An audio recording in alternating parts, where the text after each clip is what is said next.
हम कर रहे हैं चैप्टर नंबर 14 के एमसीक्यू। तो ग्लोबल वार्मिंग के लिए उत्तरदायी है कौन सी गैस? उत्तरदायी है बेटा O2 NH3 CO2। अब CO2 कैसे पता है बेटा हमें? जीवाश्म ईंधनों को जब हम जलाते हैं तो CO2 CO निकलती है हमारी। जब हमारी पृथ्वी, ये मान लो हमारी पृथ्वी है और ये है सूर्य की किरणें, ये सूर्य है, सूर्य से जो किरणें पृथ्वी पर पड़ती है इनमें से कुछ ऊष्मा वापस चली जाती है और कुछ ऊष्मा पृथ्वी के आसपास रह जाती है। ये किसके कारण रहती है बेटा? ये CO2 के कारण रहती है। ये CO2 एक अपने लेयर बना लेती है जिसके कारण जो ऊष्मा आती है वो कुछ ऊष्मा पृथ्वी पर रह जाती है। अब ये CO2 की एक लेयर बन जाती है, देख रहे हो आप बेटा आसपास, और यहाँ है सारी ये CO2 जिसके कारण पृथ्वी पर गर्मी है और हम उस पर रह रहे हैं। लेकिन अगर हम जीवाश्म ईंधनों का ज़्यादा प्रयोग करते रहे तो ये CO2 जो होगी ये इतनी ज़्यादा हो जाएगी कि हमारी पृथ्वी पर गर्मी, जो ताप है, वो बढ़ता जाएगा। इसी को हम ग्रीन हाउस प्रभाव कहते हैं और इसी के कारण ग्लोबल वार्मिंग होती है। ग्लोबल वार्मिंग मतलब हमारी पृथ्वी पर गर्मी का बढ़ना। ये गर्मी बढ़ जाएगी अगर हम जीवाश्म ईंधनों का ज़्यादा प्रयोग करते रहे। तो ग्लोबल वार्मिंग के लिए उत्तरदायी है बेटा कार्बन डाइऑक्साइड गैस, ठीक है, जिसको हम CO2 से डिनोट करते हैं। ओके बेटा, अब हम करेंगे नेक्स्ट क्वेश्चन। नेक्स्ट क्वेश्चन है हमारा, नाभिकीय ऊर्जा प्राप्त करने हेतु आवश्यक है। तो नाभिकीय ऊर्जा प्राप्त किससे होती है बेटा? यूरेनियम से। किससे प्राप्त होती है बेटा? यूरेनियम से। आपको मैंने बताया था ये यूरेनियम का नाभिक है, इस पे न्यूट्रॉनों की बौछार करवाई जाती है। तो ये यूरेनियम का जो नाभिक है वो दो हल्के नाभिक में टूट जाता है, बेरियम और क्रिप्टन में, ठीक है बेटा। इसमें टूटकर फिर यहाँ से 3 न्यूट्रॉन क्या होंगे? रिलीज होंगे। रिलीज मतलब जिससे भारी मात्रा में ऊर्जा मिलेगी और इसी तरह से ये प्रोसेस चलेगा। तो फिर 3 से फिर 3 न्यूट्रॉन और होंगे बेटा, यहाँ से 3 से 3, फिर 3 से 3, इस तरह से ये न्यूट्रॉन ज़्यादा होते जाएंगे। वो दोबारा से इस पर क्या करेंगे? आघात करेंगे यूरेनियम पर, और इस तरह से भारी मात्रा में हमें ऊर्जा मिलती रहेगी। तो इसलिए हम नाभिकीय ऊर्जा प्राप्त करने के लिए किसका यूज़ करते हैं? यूरेनियम का, ठीक है बेटा, यूरेनियम एलिमेंट का यूज़ करते हैं। तो ऑप्शन हो गया आपका C। इनमें कौन नवीकरणीय ऊर्जा है? नवीकरणीय ऊर्जा का मतलब है बेटा जिसको हम बार बार प्रयोग कर सकते हैं, जो बार बार प्रयोग करने के बाद भी ख़त्म नहीं होते हैं। तो ये है सौर ऊर्जा। क्या है बेटा? सौर ऊर्जा। आंसर हो गया आपका C। ऊर्जा के सभी रूप में अनंत स्रोत किसे माना जाता है? अनंत स्रोत मतलब जो लंबे समय तक चलता रहेगा, जो कभी समाप्त नहीं होगा, वो है सूर्य। तो ऑप्शन हो गया बेटा C। पवन चक्की से उपयोगी ऊर्जा प्राप्त करने के लिए पवन का न्यूनतम वेग कितना होगा बेटा? 15 किलोमीटर पर आवर। ये आपको याद रखना है, पवन का न्यूनतम वेग होता है 15 किलोमीटर पर आवर जब हमें पवन चक्की से ऊर्जा प्राप्त करनी होती है। तो ऑप्शन हो गया आपका B। बायोगैस का मुख्य अवयव क्या है बेटा? CH4। CH4 का मतलब है मीथेन गैस। तो बायोगैस का मुख्य अवयव क्या है? मीथेन। इसके अंदर मीथेन बेटा 75% होती है। ये आपको ध्यान रखना है, ये भी क्वेश्चन आ जाएगा कि बायोगैस के मुख्य अवयव में कितनी मीथेन होती है? तो वो होती है 75%। निम्नलिखित में से कौन जैव मात्रा ऊर्जा स्रोत का उदाहरण नहीं है? जैव मात्रा बेटा ऊर्जा का मतलब है जो जीवों के अवशेषों से प्राप्त हुई है, जो जीवों से प्राप्त हुई है। तो यहाँ आएगा बेटा लकड़ी, जैसे लकड़ी, गोबर गैस, कोयला, ये सब जीवों से प्राप्त हुई है। और नहीं है, नहीं में क्या आएगा बेटा? नाभिकीय ऊर्जा, जो हमें जैव मात्रा ऊर्जा का स्रोत नहीं है। ऑप्शन रहेगा आपका C। पृथ्वी पर ऊर्जा का सबसे विशाल स्रोत क्या है? सूर्य। अनंत स्रोत, विशाल स्रोत, विशाल मतलब सबसे बड़ा, जिससे सबसे ज़्यादा ऊर्जा प्राप्त होती है। तो ऑप्शन हो गया बेटा आपका C।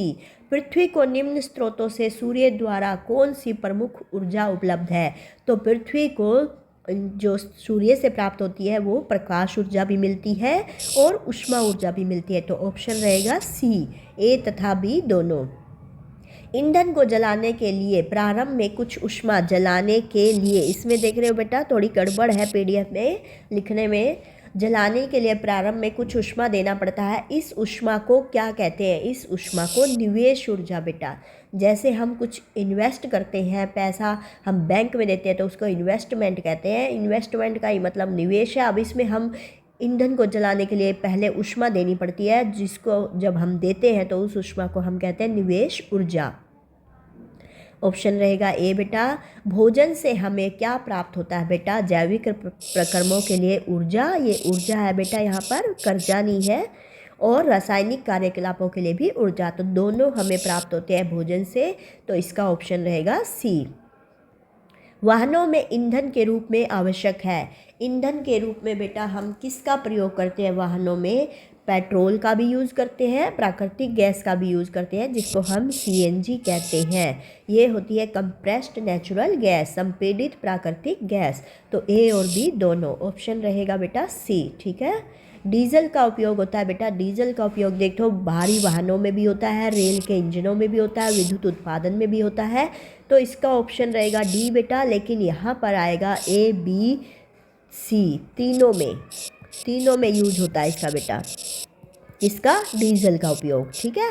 तो याद रखना है कहाँ कहाँ यूज होता है? भारी वाहनों में, रेल के इंजनों में, विद्युत उत्पादन में। जीवाश्म ईंधनों में व्यापक पैमाने पर उपयोग से ज़्यादा जब हम इसका यूज़ करेंगे जीवाश्म ईंधनों का, तो मैंने आपको बताया CO2 ज़्यादा निकलेगी। CO2 के साथ साथ CO भी निकलती है और नाइट्रोजन और सल्फर के ऑक्साइड भी निकलते हैं बेटा, जिससे क्या होता है? पर्यावरण प्रदूषित होता है। तो ऑप्शन रहेगा ए। नाभिकीय ऊर्जा और भूतापीय ऊर्जा दीर्घकालिक है। अब नाभिकीय ऊर्जा बेटा आपको बताया नाभिकीय संलयन और नाभिकीय विखंडन से हमें प्राप्त होती है नाभिकीय ऊर्जा। तो नाभिकीय ऊर्जा किस किस से? नाभिकीय संलयन से मिलती है बेटा, और किससे मिलती है? नाभिकीय विखंडन से। ठीक है बेटा। तो नाभिकीय ऊर्जा हमें दो चीज़ों से मिल रही है, नाभिकीय संलयन और नाभिकीय विखंडन। संलयन तो आप यहाँ लिखोगे संलयन। इसमें क्या होता है बेटा? संलयन में और विखंडन में, संलयन में दो हल्के नाभिक आपस में जुड़ जाते हैं, इसमें जुड़ना होता है नाभिकों का। और विखंडन में एक हल्का नाभिक जो होता है दो नाभिकों में टूट जाता है, या ज़्यादा नाभिक में भी टूट जाता है। तो इससे क्या मिलती है हमें? नाभिकीय ऊर्जा।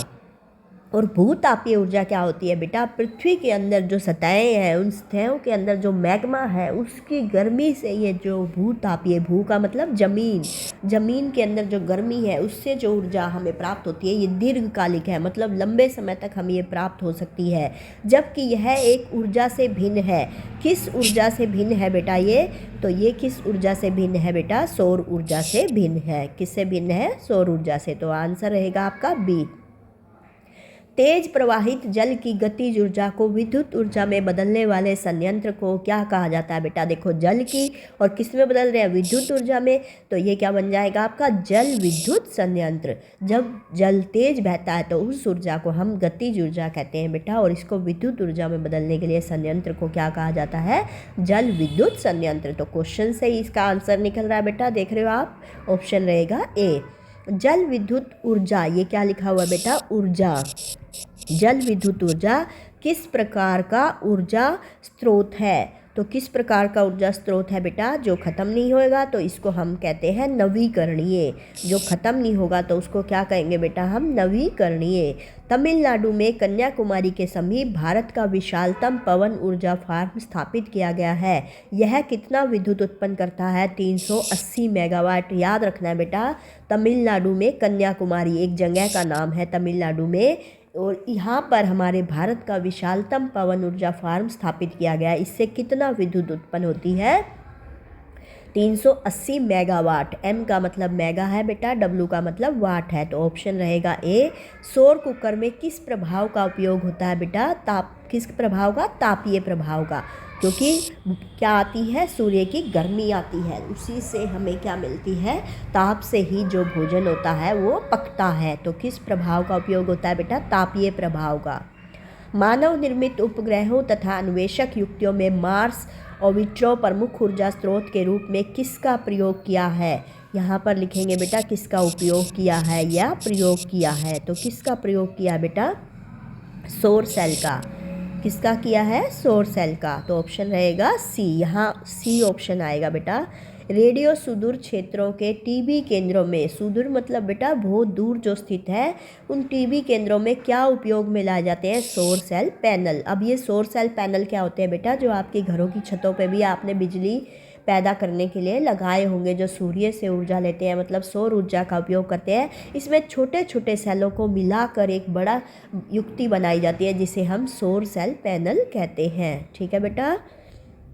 अब ट्रैफिक सिग्नलों अथवा खिलौनों में किस सेल का उपयोग होता है? तो इसमें भी सौर सेल का उपयोग होता है। याद रखना है बेटा आपको, ट्रैफिक में, सिग्नलों में और खिलौनों में सौर सेल का उपयोग होता है।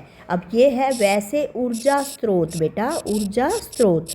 कर्जा स्रोत तो कोई हमने पढ़े ही नहीं, ये ऊर्जा स्रोत है बेटा जिसका पुनर्जनन हो सकता है, मतलब दोबारा से उनका यूज किया जा सकता है, दोबारा से वो पैदा हो सकते हैं, जिन्हें दोबारा से उत्पादित किया जा सकता है।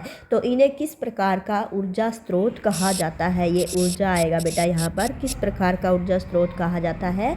नवीकरणीय स्रोत, जिन्हें हम दोबारा से यूज कर सकते हैं। तापीय विद्युत संयंत्र में ऊष्मीय ऊर्जा से कौन सा ऊर्जा, ये भी ऊर्जा होगा बेटा, ऊर्जा रूपांतरित किया जाता है? तो विद्युत ऊर्जा, ऊष्मीय ऊर्जा किस में बदल जाएगी बेटा? विद्युत ऊर्जा में। ताप से बन गया ऊष्मा और ये विद्युत बचा, तो ये आंसर हो गया विद्युत ऊर्जा।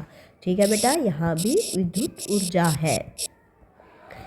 जल विद्युत संयंत्र में गिरते जल की स्थितिज ऊर्जा को परिवर्तित किया जाता है, या जल विद्युत हम ऐसे कह सकते हैं स्थितिज ऊर्जा परिवर्तित की जाती है। किसमें बेटा? नाम से पता चल रहा है, जल आ गया और बचा क्या? विद्युत ऊर्जा। ठीक है, विद्युत ऊर्जा में परिवर्तित की जाती है।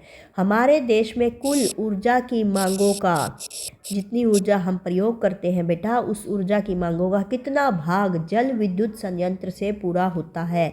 तो चौथाई भाग पूरा होता है।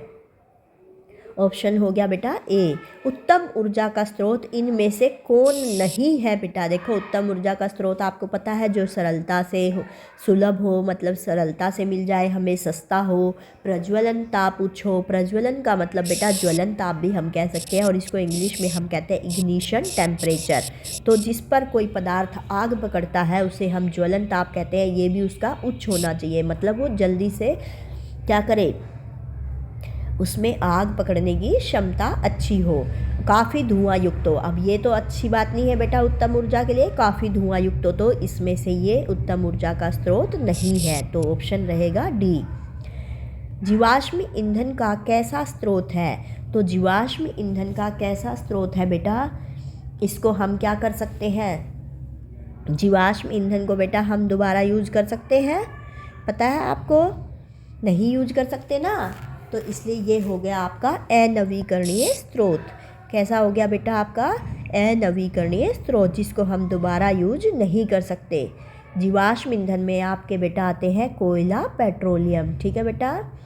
निम्नलिखित में से कौन सी ऊर्जा स्रोत अंततः सौर ऊर्जा से व्युत्पन्न नहीं है? तो सौर ऊर्जा से कौन सी ऊर्जा नहीं मिलती बेटा? भूतापीय ऊर्जा। ये आपको मैंने बताया था पिछले क्वेश्चनों में। ये भूमि की गर्मी से ही, नाम से ही पता चल रहा है, भूमिन भूमि और ताप मीन गर्मी, भूमि की गर्मी से ही ये जो पैदा होती है ऊर्जा, वो भूतापीय ऊर्जा। तो इसमें सौर ऊर्जा का कोई यूज नहीं होता है। ठीक है बेटा। Okay, bye bye. Next video में आपकी सुदेश मैडम आपसे फिर से मिलेगी नेक्स्ट नए चैप्टर के साथ। ओके।